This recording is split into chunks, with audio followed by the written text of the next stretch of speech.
So I'm just going to do a little overview of the stihl 194t, the top handle saw. I've had this for nearly a year now.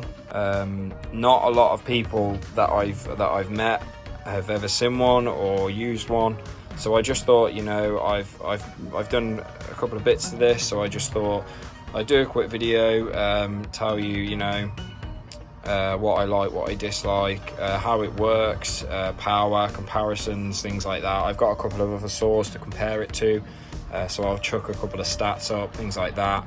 And yeah, just do an overview of the saw really, just tell you what it's all about.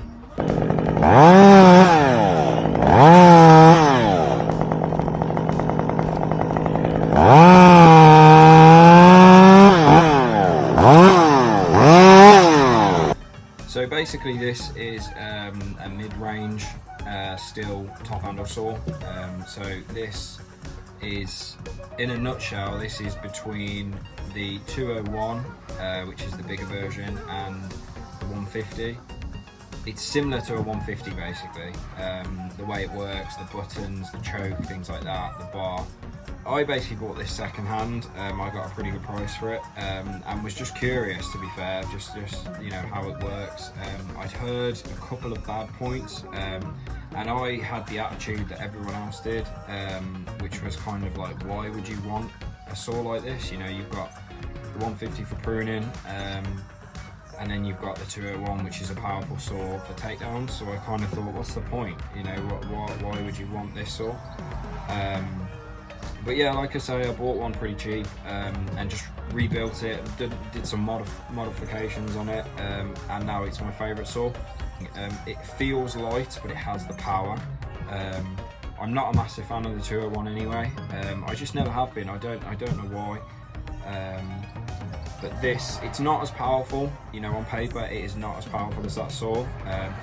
But I would happily take a power loss if it meant using a saw that I was, you know, felt really comfortable using. So I'll go over the sort of how you start it. So it is literally exactly the same as a 150. You have the primer, which you pump a couple of times. You have the choke at the back, which you push to the back position. Then there is another choke here next to the trigger. So you basically hold the trigger in, hold the safety, hold the trigger, and then you flick that choke back, which then holds the trigger down.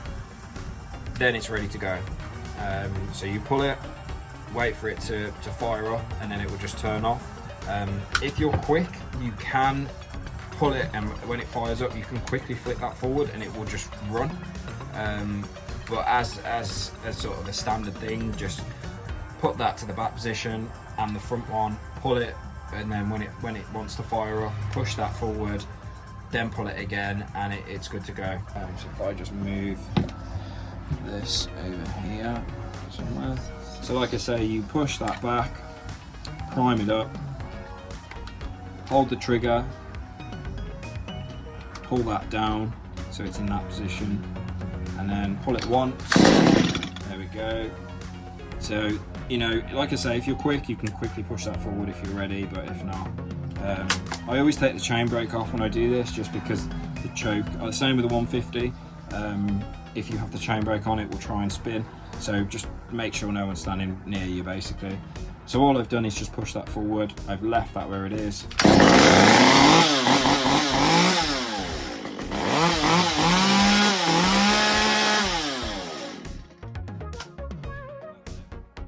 But yeah, so that's how you start it.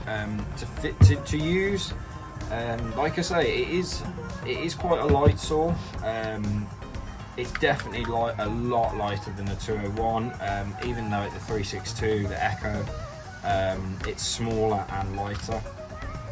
I'll quickly grab. So if I do a little comparison, so this is the 150. So I try and get these so you can see both. So, you know, you can see it is bigger, obviously, than the 150. It is pretty much, you know, try and get it so you can see it. it is basically a big 150.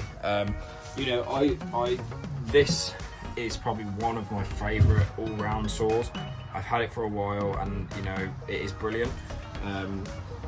So when I sort of first got this and saw that it was pretty much a big version of that, yeah, I was quite pleased with that, to be fair. So obviously, when you buy one of these, it doesn't look like this. I have messed around with it a bit. I basically got it second hand, took it apart, changed, you know, the piston rings, changed all the fuel lines and things like that. Opened up the cylinder. I'm not a professional at that at all. I literally just made the holes bigger. The same with the exhaust. The sort of where the cylinder and the exhaust meet, they're both opened up, and then I got this ported exhaust. I got that done at Vertical Carb. Dan sorted me that out. I did just have a hole there, which was working fine, but this just basically pushes the gas and the air out, so it sort of pushes it away and it doesn't melt your cover here, and it looks neater, and you know, it makes it sound pretty cool as well. While we're on that, I'll just go through what I've done to this. So like I say, I've tried to open up the cylinder and the exhaust, which massively helped. The response now, you know, you have to play around with the choke a little bit, but the response is just brilliant. You know, you press that trigger and it is bang, the power is there. No sort of drag or anything like that. So when I got it as well, it had the 3/8 sprocket. So I've changed that now, so I've got the 1/4 inch, so I've got the thinner sort of carving bar thing. Oh, I've changed the handle as well, pull start. So the pull cord, this is just an old 661. I've just swapped that over. The one that comes with this is quite small, and the same with the 150. So that's quite nice. It's quite a big, beefy handle, so it feels quite nice, and it's got the elasto start in there as well, which basically just makes it a little bit more forgiving. You know, it's not going to spring back and whack your hand or anything like that. So yeah, and then obviously I sprayed it, or dip dyed it. I sprayed the green bits, no reason really, I just wanted to do it. And then all the plastics, the hand, like the trigger, the side case, that's all dip dyed. So John Custom Saws on Instagram, he does a really good tutorial on how to do that. I just followed that step by step, and it all come out really nice. It does work better on new plastics, which is what this was, but you can do it on old ones. It might just look a bit tatty, but yeah, so that's pretty much it. West Coast dogs, which help a lot, they're pretty cool, especially when you're trogging down. It's nice to have those. They grab really good. Stat wise, I'll put some stats on the video, but this is pretty much bang in the middle of the 150 and the 201. So power wise, the 150 is 1.1 kilowatt, this is 1.4 as stock, and then the 201 is 1.8. So you know, the 201 has got a bit more power. It is heavier. I think it's like 0.6 kilograms heavier or something like that, but it is, I think, nearly £300 more than this.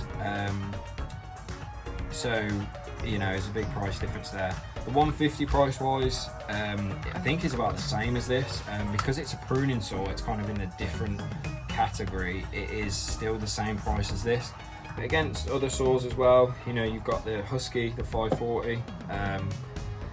That price wise is very similar to this, so it's, I don't know, it's probably about £100 more, but it is a power, quite a lot more power than this, on paper anyway,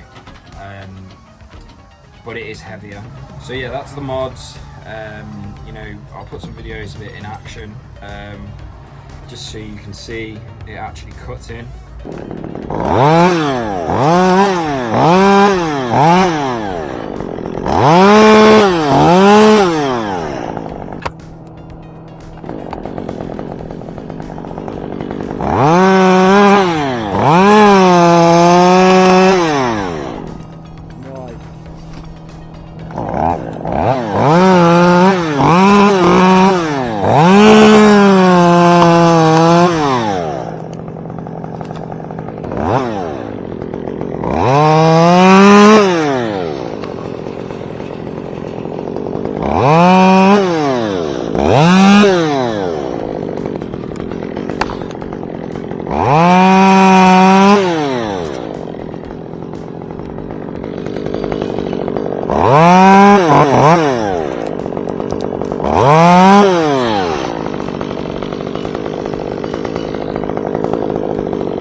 that's pretty much it for this saw.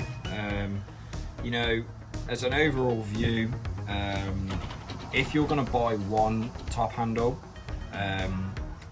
for everything, you know, this is when this would come in super handy. You know, like I say, it's got the power. You could put a smaller bar on this and use it for pruning, but then put the 14 or even the 16 on for takedowns, and just have this one top handle. And like I say, I was just curious. There were so many things going around about this saw. I just wanted to try for myself, and like I say, I'm glad I did. I use it. It is my takedown saw now. You know, with the mods, it just rips. It's just such a nice saw to use. You know, yeah, it hasn't got the power of some other saws, on paper anyway, but you know, you use a standard saw, a 201, a 540, 362, whatever, and then use this, and you know, with the bar, because it cuts quicker, and obviously with the porting, it doesn't feel any different. It feels better, quicker, and like I say, because it's lighter, it's just, if you're in a tree all day, it's, you know, I think the weight issue is a big help. But yeah, so there, you know, like I say, that's the things that I've done to this. Hope this was handy and helpful. But yeah, any more questions? I think I've covered everything. But yeah, hope this was helpful, and take it easy.